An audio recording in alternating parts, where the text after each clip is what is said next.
नमस्कार, मैं रवीश कुमार। आम बजट की समीक्षा का दौर चल रहा है, लंबा चलेगा।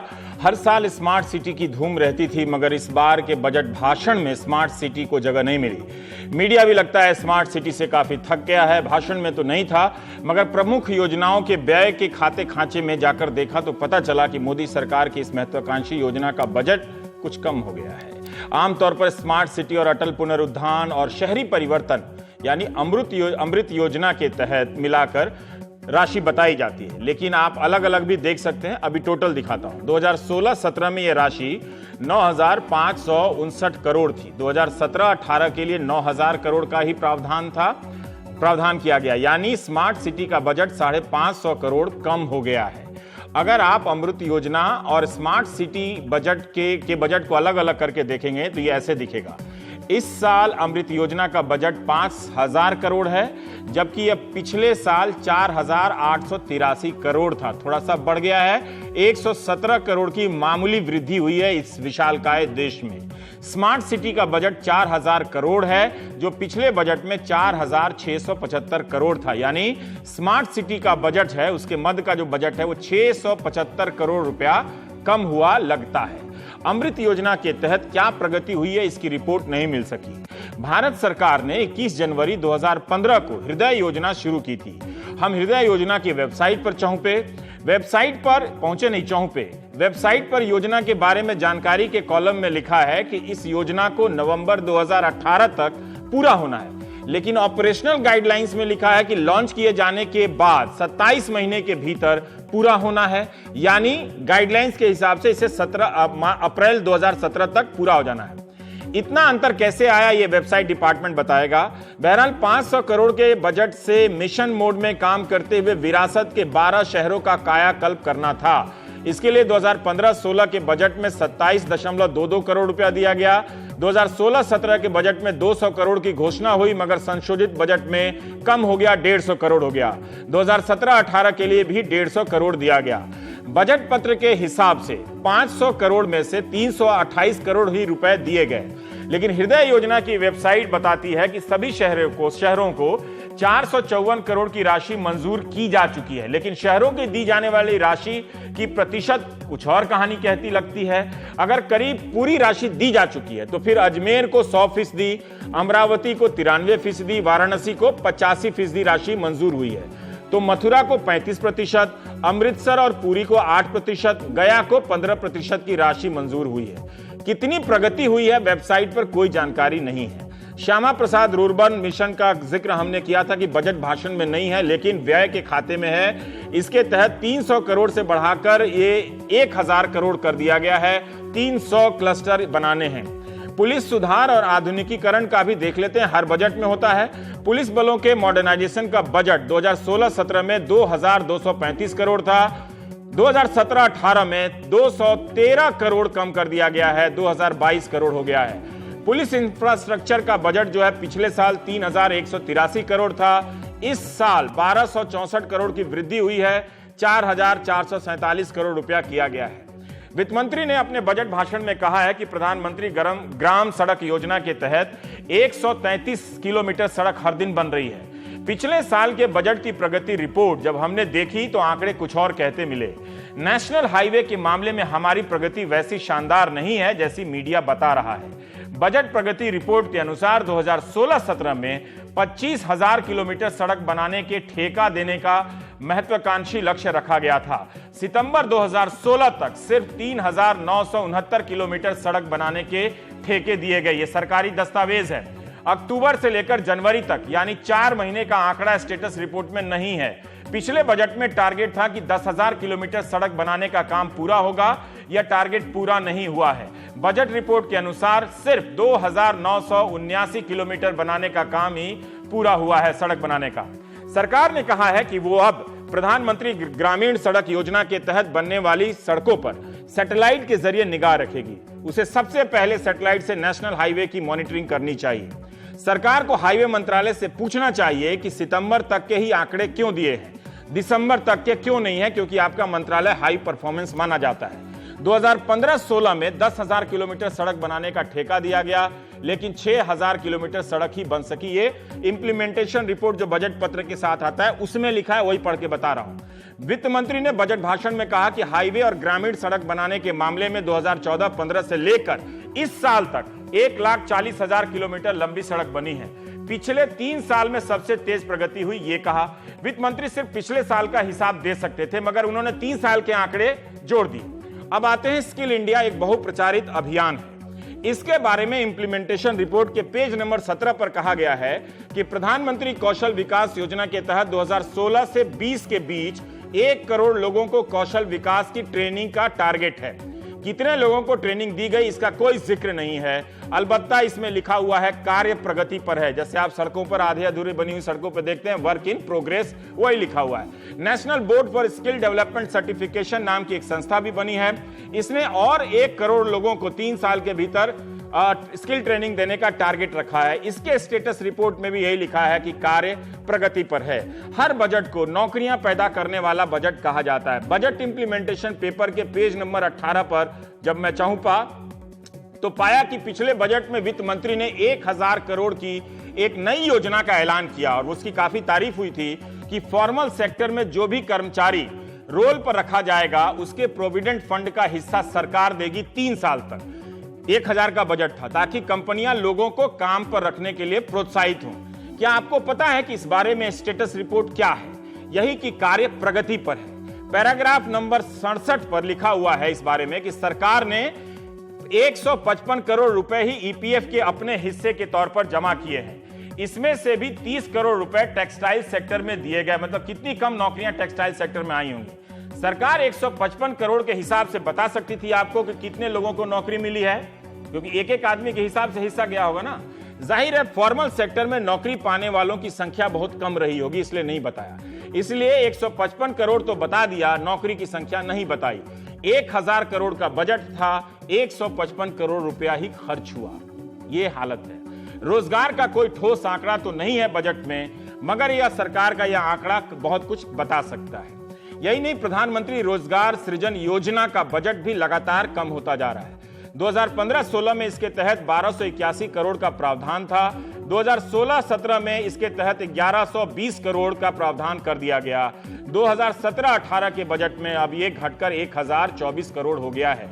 3 साल में इसमें 250 करोड़ की कटौती हो चुकी है। अंग्रेजी में इसे PMEGP, प्रधानमंत्री रोजगार सृजन योजना कहते हैं। इसकी अपनी एक वेबसाइट है। जब हम वहां पर पहुंचे, इस पर आखिरी डेटा 2014-15 का है। डिजिटल इंडिया देखिए, 2014-15 के बाद से कोई डेटा नहीं है।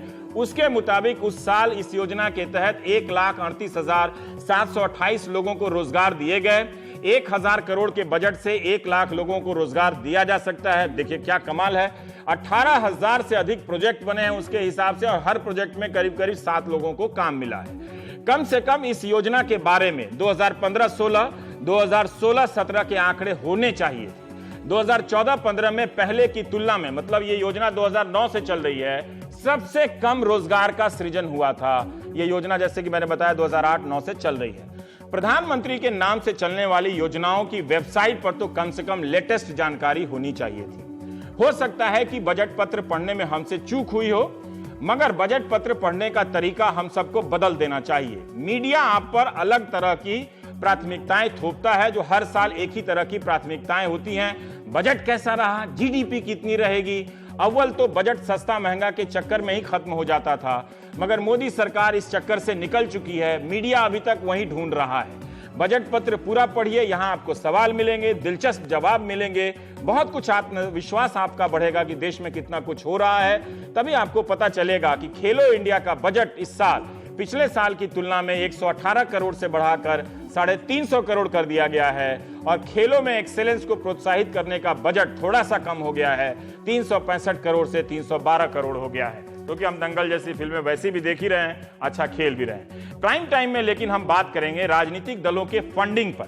बजट में जो घोषणा हुई थी उससे तो मैं भी प्रभावित प्रतीत हुआ, मगर जब कोई दूसरा एंगल आ जाता है तो मेरी दिलचस्पी बढ़ जाती है, क्योंकि दूसरे एंगल के कारण ही पहला एंगल ज्यादा समझ में आता है। तो हम बात करेंगे, हमारे साथ हैं एसवाई कुरैशी साहब, आप पूर्व मुख्य चुनाव आयुक्त हैं। जगदीप छोकर साहब हैं, आप संस्थापक हैं एडीआर संस्था की, जो लगातार ऐसे मसलों पर आंकड़े मीडिया को प्रदान करता है और उस पर बहस को जिंदा रखे हुए है। कुरैशी साहब, मैं आपकी प्रतिक्रिया जानना चाहता हूं, आप भी इस मसले पे काफी लिखते पढ़ते रहते हैं, कि ये जो 2000 से नीचे के लोगों को छूट दी गई है कि 2000 से कम का चंदा होगा तो ही सोर्स नहीं बताना होगा, 2001 रुपया होगा या 2000 होगा तो सोर्स बताना पड़ेगा, और चंदा आप चेक से ही लेंगे या औपचारिक माध्यम से कैशलेस ट्रांजैक्शन से लेंगे? आपकी क्या प्रतिक्रिया है सर? देखिए, मैं इसको मानता हूं कि एक पहला कदम जरूर लिया गया कि 20,000 से 2,000 की लिमिट की गई, क्योंकि इलेक्शन कमीशन ने ही ये डिमांड की थी। मैं समझता हूं इलेक्शन कमीशन ने ही पहली बार में ये कहना चाहिए था कि एक एक पैसा, एक एक रुपए का हिसाब होना चाहिए। आज के जमाने में जब हम एक पनवाड़ी से और रिक्शा वाले से और तांगे वाले से उम्मीद करते हैं कि वो कैशलेस ट्रांजैक्शन करेगा, तो पॉलिटिकल पार्टी ये सारी कैशलेस ट्रांजैक्शन क्यों नहीं कर सकती? उन्हें तो लीड लेनी चाहिए। इसलिए, लेकिन मैं समझता हूं कि चलिए एक कदम तो लिया और उसको अगला कदम भी जरूर फौरन उठा लेना चाहिए। लेकिन फिर भी आपको क्या बेहतर लगता है? इतनी कल तालियां बजी, जी सर, इतनी कल तालियां बजी, हमें भी लगा कि ये 20,000 से बहुत ज्यादा इनके पास एक अज्ञात स्रोतों से पैसा आ जाता था, टैक्स बचा लेते थे। ये वाला बहुत क्रांतिकारी कदम है। क्या आप इसी नजर से आप देख रहे थे? क्या आप भी उत्साहित हुए थे? नहीं, ये बजट से पहले, एक्चुअली इसमें कोई बजट में कोई नई बात नहीं है। ये तो 2 महीने पहले इलेक्शन कमीशन ने ये डिमांड की थी और उसको प्रधानमंत्री ने अपने एक पब्लिक अनाउंसमेंट में कहा था कि अच्छा सुझाव, हम इसको मान लेते हैं। उस प्राइम मिनिस्टर की उस ऑलरेडी एक्सेप्टेंस को बजट की स्पीच में हम डालते गए हैं, इसलिए मेरे लिए ये कोई नई बात नहीं थी।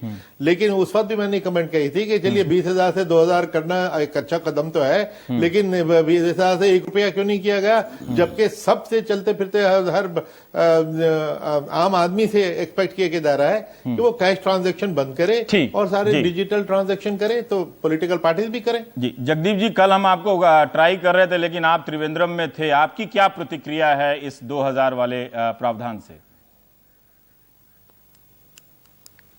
देखिए, मेरी तो प्रतिक्रिया थोड़ी सी ज्यादा तीव्र है कुरैशी साहब से। हाँ, कि पहले 19,999 की रसीदें काटी जाती थी और कोई पॉलिटिकल पार्टी को 2 लाख रुपए दे तो वो 10 रसीदें काटते थे 19,999 की। अब वो 1999 की 100 रसीदें काटेंगे, कोई फर्क तो पड़ा नहीं। अब सवाल सिर्फ ये होता है कि ये कहना कि 2,000 कर दी या 1,500 कर दी या 250 कर दी, ये जो कुरैशी साहब ने बिल्कुल सही कहा है कि जब इंडिया डिजिटल हो रहा है और ये उम्मीद की जा रही है कि हर आदमी, जैसे कुरैशी साहब ने बड़ा अच्छी एग्जाम्पल दी, रिक्शे वाला, पान वाला, उनसे भी ये उम्मीद की जा रही है कि वो डिजिटल पेमेंट लें और डिजिटल पेमेंट करें। तो पॉलिटिकल पार्टियों को कोई 1-1 रुपया चंदा तो शायद नहीं देता होगा, 5-10 रुपए तो देते होंगे। तो वो सारा काम पेटीएम से और जितनी और दुनिया भर की पेमेंट सिस्टम बने हुए हैं, यूपीआई, भीम, उनके थ्रू क्यों नहीं हो जाता है? ये नहीं समझ में आता है जी। ये जो कहा गया है कि ये 20,000 से 2,000 करना, पर चुनाव आयोग का ही सुझाव है, ये कहा जा रहा है 20,000 से 2,000 करना जो है। राइट। नहीं, देखिए, चुनाव आयोग का सुझाव सर माथे पे, लेकिन चुनाव आयोग ने, जैसे कुरैशी साहब ने खुद कहा, उन्होंने भी क्यों 2,000 कहा ये मेरी समझ में नहीं आया। मैंने उस वक्त भी यही, जो मैं 19,999 और 1999 की एग्जाम्पल दे रहा हूं, ये 2 महीने से दे रहा हूं। ये जो इलेक्टोरल बॉन्ड की बात की गई, सबसे बड़ी बात तो ये है कि ये इलेक्टोरल बॉन्ड की बात तो बहुत बढ़िया है। उसमें एक आज के इंडियन एक्सप्रेस में 22 नंबर पन्ने पे इंटरव्यू छपा है वित्त मंत्री का। उसमें एक सेंटेंस है, ये मैं पढ़ रहा हूं, these bonds will be bearer in character to keep the donor anonymous. अब पहले भी झगड़ा यही था कि भाई 70% आमदनी अज्ञात सोर्सेस से आ रही है, और अब हम आरबीआई के बॉन्ड बना रहे हैं जो डोनर को अनोनिमस रखेंगे। तो अनोनिमिटी और ट्रांसपेरेंसी तो एक दूसरे के ऑपोजिट हैं।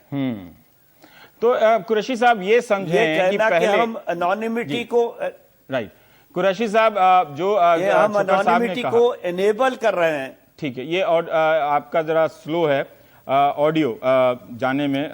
जो छोकर साहब कह रहे हैं इसका क्या, इसका ये मतलब है कि पहले आप 20,000 से नीचे की राशि का सोर्स नहीं बताते थे, अब आपको छूट दिया गया है कि जो बड़ी राशि है उनको अब सोर्स बताने की जरूरत नहीं है। तो पहले क्योंकि आप ऐसा बॉन्ड खरीदेंगे जिसमें दानकर्ता का जरिया पता नहीं चलेगा, तो ये एक और सरकारी चैनल से ब्लैक मनी को प्रमोट करना है पॉलिटिकल फंडिंग में, क्या इस तरह से समझा जाए कुरैशी साहब?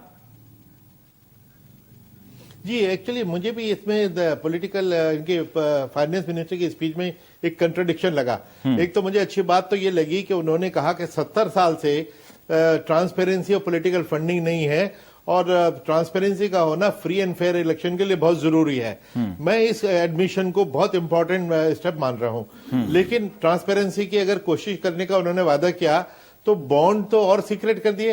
अब तक पोजीशन ये थी कि 20,000 से ऊपर के जितने भी चंदे थे वो सारे इलेक्शन कमीशन को बताए जाते थे, और उसके बाद इलेक्शन कमीशन सर्टिफिकेट देती थी कि इन्होंने हमको ये स्टेटमेंट दे दिए हैं, उसके बाद इनकम टैक्स एग्जम्पशन मिलती थी। अब तो बॉन्ड का किसने किसको लिया हमें पता ही नहीं लग पाएगा।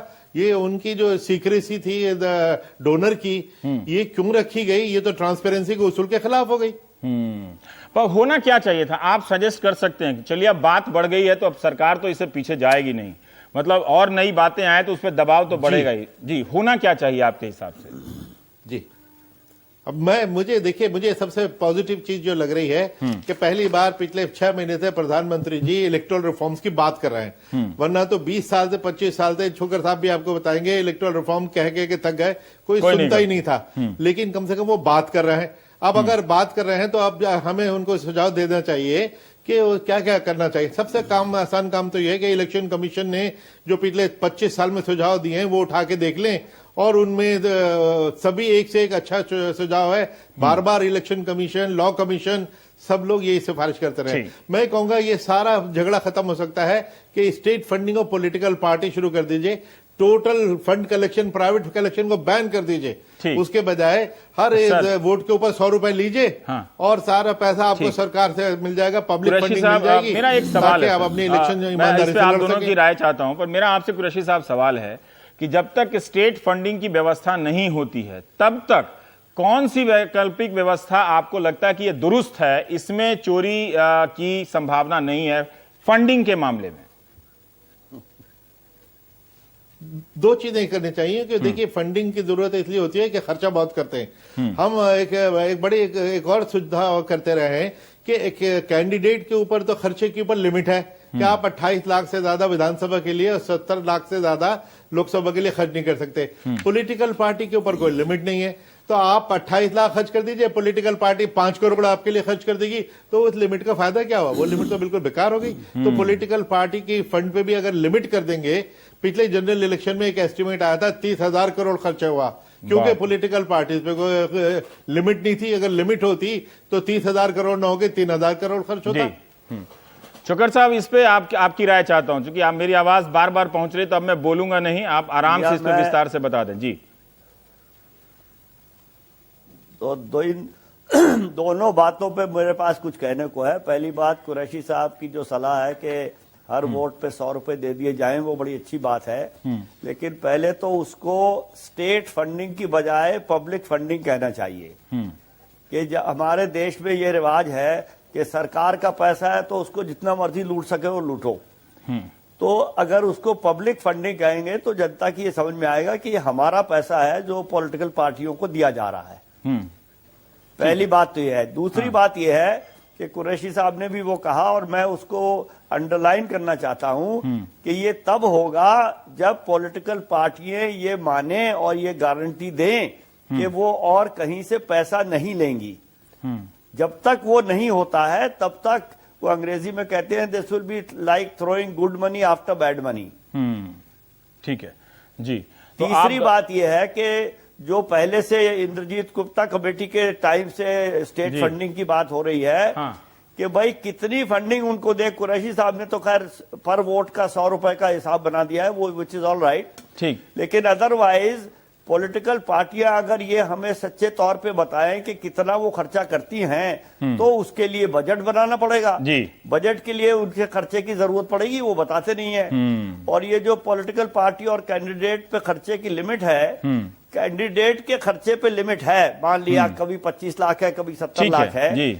2009 के इलेक्शन में लोकसभा के हमने 6,753 उम्मीदवारों के इलेक्शन एक्सपेंडिचर एफिडेविट्स को एनालाइज किया था। उनमें से 4 लोगों ने कहा कि लिमिट से ज्यादा खर्च किया, 30 ने कहा कि लिमिट का 90% खर्च किया। ठीक है। बाकी 6,753 में से 6,719 ने कहा कि लिमिट से आधा खर्च किया। तो उस वक्त जो चीफ इलेक्शन कमिश्नर थे, उन्होंने कहा था कि इसकी वजह से तो लिमिट को कम करना चाहिए। और एक हमारे पहले सांसद सदस्य थे, उनका इंतकाल हो गया है, मैं उनका नाम नहीं लेना चाहता। उन्होंने ये कहा एक मुंबई में मीटिंग में कि उन्होंने अपने इलेक्शन में 8 करोड़ खर्च किया था। ठीक है, हम थोड़ा यहाँ रुकना चाहेंगे, आप लोगों से इजाजत चाहेंगे, क्योंकि आप दोनों की राय, जो आप चुनाव व्यवस्था को बेहतर करने की प्रक्रिया से आप अध्ययन करते रहते हैं, आप दोनों की राय बहुत उत्साहित राय नहीं है कि जो 2,000 रुपए से 20,000 की जगह 2,000 रुपया किया गया है कि उसके ऊपर का ही सोर्स बताना पड़ेगा। लेकिन उसी के साथ ये चालाकी की गई है कि जो देने वाला है वो बैंक से बॉन्ड खरीदेगा और राजनीतिक दलों को देगा, वहां नहीं उसका नाम पता चलेगा। तो पॉलिटिकल पार्टी को नाम कैसे? वित्त मंत्री ने यह भी कहा कि लोग झिझकते हैं राजनीतिक दलों को चंदा देने में, और क्योंकि नाम जाहिर होने से राजनीतिक दल प्रताड़ित करते हैं। उन्हें प्रताड़ित किया तो करता कौन है? यही लोग तो करता है ना। तो अगर इनको लगता है कि चंदा का माहौल बेहतर हो कुरैशी साहब, तो सत्ता में आने पर ये दानकर्ताओं को प्रताड़ित ना करें। ये तो हम नियम प्रावधान कर सकते हैं ना इस तरह का। जी, इसके लिए भी मैं एक सुझाव ये देना चाहूंगा। हाँ। कि एक नेशनल इलेक्शन फंड बना लीजिए। हाँ। नेशनल इलेक्शन फंड में डोनेट करने के लिए किसी डोनर को कोई एतराज नहीं होगा, वहां तो सीक्रेसी की जरूरत नहीं। हाँ। फ्रंट एली को सामने से उसको नेशनल इलेक्शन फंड में दे दीजिए। हाँ। और जो पब्लिक फंडिंग वाला छोकर साहब का पॉइंट भी उसे एड्रेस हो जाता है। हाँ। कि जनता से खींच के हम नहीं दे रहे हैं पॉलिटिकल पार्टी को। हाँ। कॉर्पोरेट डोनेशन उसमें आएंगे, जिसको टैक्स एग्जम्पशन भले जरूर दे दें, और जो पैसा आ जाएगा, तो अब कोई किसी पॉलिटिकल पार्टी की हिम्मत नहीं कि किसी कॉर्पोरेट को पकड़े कि आपने फला को चंदा दिया, फला को चंदा दिया, हम आपको सजा देंगे। को पॉलिटिकल पार्टी को तो डायरेक्टली दे नहीं रहे, वो तो सिर्फ नेशनल इलेक्शन फंड को देंगे, और उसमें से ये खर्चा हो सकता है। इस सुझाव पर गौर करना चाहिए। बहुत बहुत शुक्रिया आप दोनों का। ब्रेक के बाद हम बात करेंगे 2 नौजवान से जो नीट मेडिकल की परीक्षा को लेकर परेशान हैं। नौजवान हैं तो सुनते हैं उनको।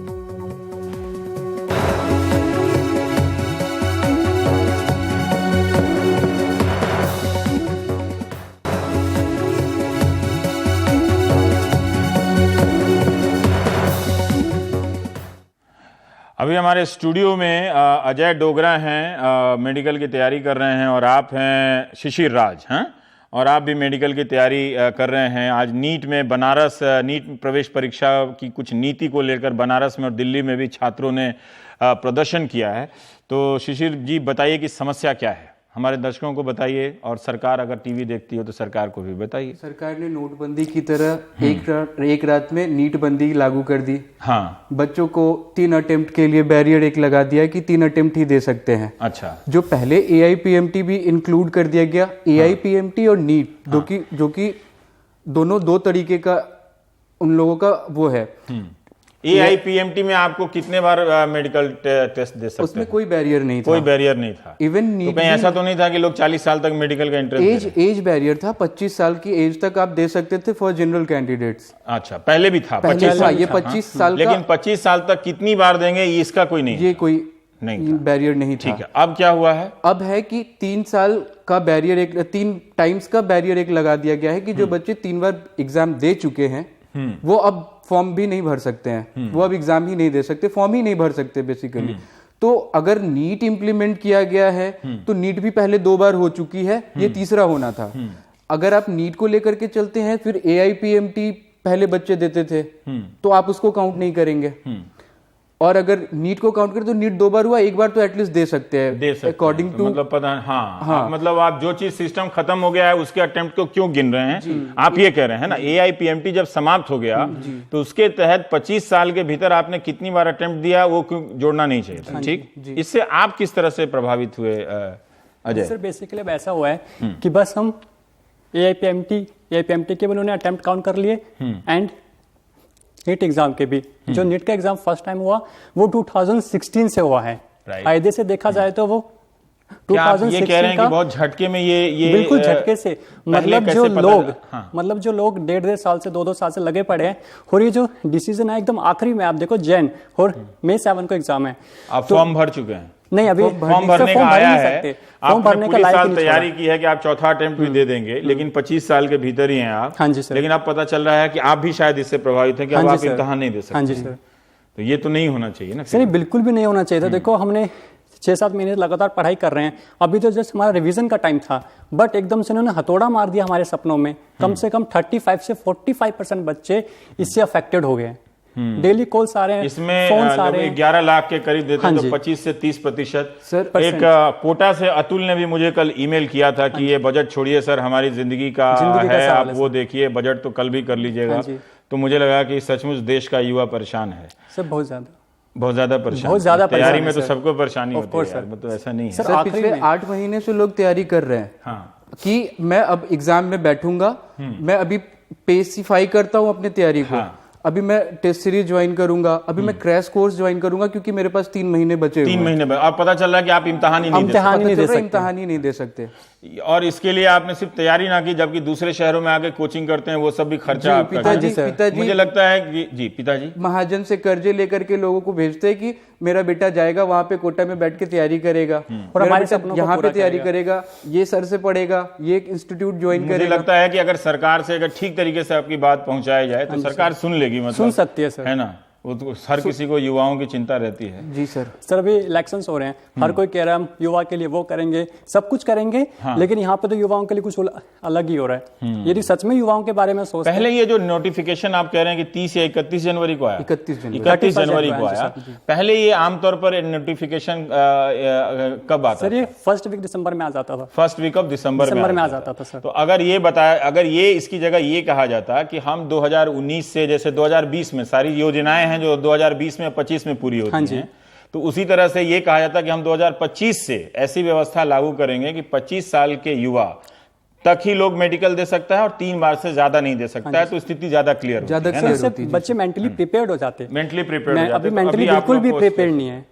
मुझे लग रहा है कि आप लोगों की परेशानी थोड़ी जायज है कि पिछले बार भी नीट के कारण काफी समस्या हुई थी, 2-2 इम्तिहान। सर हर बार नीट आता है, गवर्नमेंट हर बार कुछ ना कुछ नया इम्प्लीमेंटेशन करती है और जो कि बच्चों के फेवर में नहीं होता। ये आपको अखबार से पता चला या जब आपने फॉर्म खरीदा उससे पता चला? फॉर्म का नोटिफिकेशन आया ऑनलाइन नोटिफिकेशन आया कि फॉर्म अब भर सकते हैं। जब हमने देखा तो उसमें एज क्राइटेरिया था 25 इयर्स तक आप दे सकते हैं, एंड देन सेकंड वन की 3 बार जो जिन्होंने एग्जाम दे दिया है वो अब नहीं भर सकते हैं। क्यों 4-4 बार 5 बार? यूपीएससी वालों को भी तो काफी अटेम्प्ट दिया जाता है। हाँ जी सर। तो इससे तो बहुत सारे छात्र, जो बहुत सारे कमजोर छात्र होते हैं सामाजिक पृष्ठभूमि से भी, उनको 1-2 साल तो लग जाते हैं ज्यादा तैयारी करके विषयों को समझने में। तो वैसे छात्र तो गरीब या कमजोर तबके के, सामाजिक और आर्थिक अगर तबके के छात्रों को देखें तो उनको तो इस फैसले से काफी धक्का लग सकता है। बिल्कुल धक्का लगा है सर, उनका ड्रीम्स बिल्कुल शैटर्ड। आप लोग वैसे कमजोर तबके के छात्रों के प्रति सहानुभूति रखते हैं? जी, और उन्हीं के लिए मैं आज आपके पास आपकी चैनल के माध्यम से सरकार को जगाना चाहता हूं कि सरकार, कमजोर मैंने आपके लिए नहीं, मैंने कहा सामाजिक पृष्ठभूमि से। जी, सामाजिक पृष्ठभूमि से भी कमजोर लोगों के लिए दर्द पता चलता है उनका। जी सर, भी न्यूज़पेपर में देख रहा था कि एक डॉक्टर ने इंटरव्यू दिया है कि हम ये इसलिए कर रहे हैं क्योंकि 25 जो जिनके 25 एज हो गई है वो 17 एज वाले स्टूडेंट को कम्पीट कर रहे हैं। 20 बेसिकली जो इसका, तो फिर 17 साल के बाद ही बंद कर दीजिए फिर, अगर वो पैमाना लगाना है तो। ये कैसे हो सकता है? मतलब इस एज पॉसिबल ही नहीं है, ये पॉसिबल ही नहीं है सर। अब एक चीज समझिए, 17 साल में अगर कोई लड़का अपीयरिंग होकर के 12वीं की परीक्षा भी देता है और इसकी भी देता है, नहीं देता है, फेयर नहीं है वो बिल्कुल ही फेयर डिसीजन फेयर नहीं। उसके बाद 18वीं में दूसरा अटेम्प्ट देगा, फिर 19वीं में तीसरा अटेम्प्ट देगा, क्योंकि उसके पास फिर और बायो सब्जेक्ट ऐसा है इसमें बहुत ज्यादा स्कोप नहीं है। मैं समझ रहा हूँ आप लोग की उम्र में, और खासकर मेडिकल इंजीनियरिंग देते हैं, काफी पढ़ाई करते हैं कमरे बंद करके दिन भर। जी सर, वो रात भर जग जग के नाइट लैम्प जला करके हम आप लोग। पत्रकारिता में आ जाइए, पढ़ने की जरूरत नहीं पड़ती है यहाँ पे, सही बता रहा हूँ। सर पत्रकारी में आना होता तो हम साइंस स्ट्रीम नहीं लेते। हाँ, ये सर भी जो हमारा बात सही सपना है सर, हमारा डॉक्टर साइंस वाले आ जाओ, थोड़ा जरूरत है। जो हमारे माता पिता ने सपना देखा है। पर मुझे लगता है कि इन छात्रों की समस्या कुछ जायज लगती है। हालांकि ये मुझे मालूम नहीं कि जिन लोगों ने ये नियम तय किए हैं उन्होंने किन व्यवहारिक पहलुओं को देखा है। हो सकता है कि उनके अपने तर्क हों, लेकिन अचानक किसी छात्र को बताना कि वो अब 3 महीने बाद इम्तहान नहीं दे सकता है, ये थोड़ा ज्यादा है। और ये बात अगर प्रधानमंत्री तक पहुंचे या स्वास्थ्य मंत्री तक पहुंचे, हाँ, तो ये 2 लोगों तक पहुंचे तो मुझे तो इसमें कोई समस्या नहीं लगती है कि वो लोग इसके खिलाफ कोई फैसला लेंगे, इसमें बदलाव हो सकता है, उम्मीद हम यही कर सके हैं। लेकिन ऐसा नहीं होना चाहिए कि आप फॉर्म खरीदने जा रहे हैं और अचानक आपको पता चले कि आप 3 बार से ज्यादा नहीं दे सकते।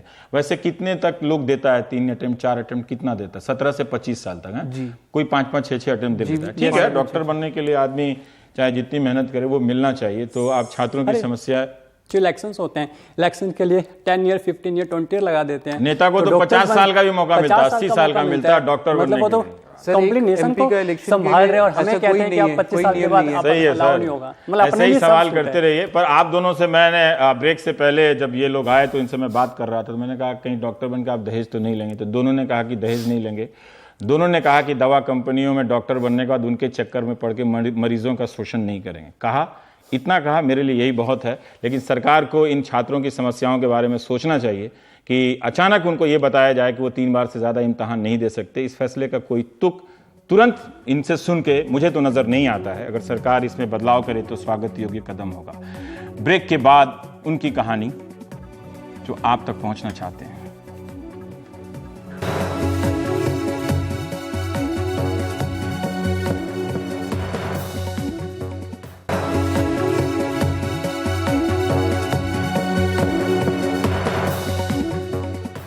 अब आप उन्हें देखिए जो आपको नहीं देख सकते हैं। देखने के लिए ज़रूरी नहीं कि आंखें ही हो, आप नज़र अगर हुनर में हो तो आप अपने हुनर से भी उस खेल को खेल सकते हैं, जिसकी ये एक रिपोर्ट हम आपको दिखाने जा रहे हैं।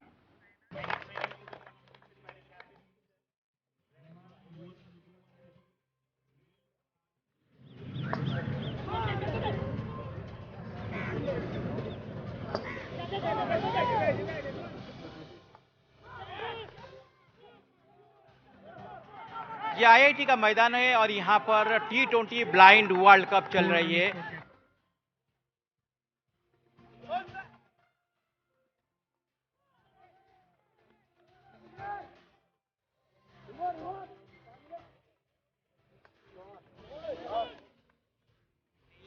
ब्लाइंड क्रिकेट नहीं, जैसे एक नॉर्मल क्रिकेटर क्रिकेट खेलते हैं उसी तरह एक नॉर्मल क्रिकेटर की तरह ये लोग क्रिकेट खेल रहे हैं और इनके जोश में कोई कमी नहीं है। तो मैं आपको बता दूं कि 30 तारीख से भारत में ये blind cricket T20 world cup शुरू हुआ है और कुछ लोगों से मैंने यहाँ पर बात कर रहा था जिनको कहना था कि ये आज बांग्लादेश का चौथा मैच है। 2 मैच ये लोग जीत चुके हैं, 1 मैच हारे हैं और आज के मैच जो है शायद लगभग वो जीत के करीब पहुंच चुके हैं और जो कप्तान है वो काफी शानदार खेल रहे हैं। आप कह रहे थे कि अलग अलग तरह के खिलाड़ी इसमें होते हैं, तो आप थोड़ा सा बताइए किस तरह के खिलाड़ी होते हैं? यहाँ पर B1, B2 और B3 कैटेगरी के 3 कैटेगरी के प्लेयर होते हैं। जो B1 होते हैं वो टोटली ब्लाइंड होते हैं ऐसे, और B2 या B3 हमारे जैसे होते हैं। ये यहाँ पर जो B1 का बैट्समैन होता है वो 1 रन लेगा तो जो डबल हो जाएगा, 2 होगा, 4 मारेगा तो 8 होगा, 6 मारेगा तो 12 होगा। अच्छा, 12 रन भी मिलता है? हाँ, 12 रन। अगर तो आपके फेवरेट खिलाड़ी कौन है? मेरा फेवरेट खिलाड़ी जो है वो क्या ब्लाइंड का या नेचुरल का? नहीं, ब्लाइंड का बताइए या नेचुरली जो जनरल जो क्रिकेटर होते हैं उनका बताइए। किनको देख के ही आपने ये प्रभावित हुए कि आपको क्रिकेट खेलना चाहिए? ये हम 2 बैट्समैन हैं, वो एक है बांग्लादेश का बैट्समैन है जो मोहम्मद अशरफुल है। वो जो पहले जो खेलते थे रिटायर्ड हो चुके हैं। हाँ, और इंडिया का जो है विराट कोहली है। तो आप विराट कोहली को आप भी पसंद करते हैं? हम भी पसंद हैं। लेकिन जब बांग्लादेश और इंडिया का मैच होता है तो उस वक्त आप किसको सपोर्ट करते हैं? विराट कोहली को करते हैं या बांग्लादेश को करते हैं? उस वक्त तो मैं बांग्लादेश का ही करता हूँ। अच्छा, उस वक्त आप बांग्लादेश को मेरा देश है ना। आप बताइए, आप B1 है। आप पूरी तरह देख नहीं सकते हैं, तो आप इस मैच में खेल रहे हैं आज? मैं खेल रहा हूँ। तो आप बल्लेबाजी करने गए थे आपने? आप विराट कोहली को से मिलना चाहेंगे या बांग्लादेश के किसी खिलाड़ी से मिलना चाहेंगे? Mashrafe Mortaza, okay, Bangladesh captain Mashrafi आप मिलना Murtaza चाहेंगे? is very honest and is very loving all people. तो आपने अभी तक उनसे कभी नहीं मिला? नहीं मिला। आप चाहते कि अगर आपसे वो मिले तो आप बहुत चाहती है, बहुत खुश होंगे? बहुत चाहती है और दिल चाहती है, हैंड्स लगाती है, जो दिल बहुत चाहती है माशराफी मुर्तजा। तो आप क्या सिर्फ क्रिकेट खेलते हैं? क्रिकेट के साथ साथ और कुछ करते हैं? ये क्रिकेट खेलते हैं, साथ साथ छोटो छोटो बच्चा में लेखा पढ़ा स्टडी करा था मैं। तो आप बच्चों को पढ़ाते भी हैं? है। और ये मानने की कोशिश किया, लेकिन ये शानदार फील्डिंग हम कह सकते हैं विकेट कीपर के द्वारा। विकेट कीपर को पता चल गया था कि वो बल्लेबाज पीछे की तरफ मार रहा है और विकेट कीपर ने शानदार फील्डिंग किया, लेकिन एक रन आउट जो है वो नहीं हो पाया यहाँ पे। और ये देखिए, ये आप शॉट्स लेते रहिए, और ये देखिए दौड़ पड़े लेकिन बॉल नहीं लगा स्टंप पे, और अब इनको 2 रन मिला अभी। ये है चौथा गेंद और ये मारा, और ये बाउंड्री की तरफ बॉल जा रहा है, फील्डर उसके पीछे भाग रहे हैं। 2 रन ले लिए हैं फील्डर बल्लेबाजों ने, दोनों बल्लेबाज जो है वो 2 रन ले लिए हैं। और ये देखिए, ये नहीं मार पाए, और ये वाइड बॉल है।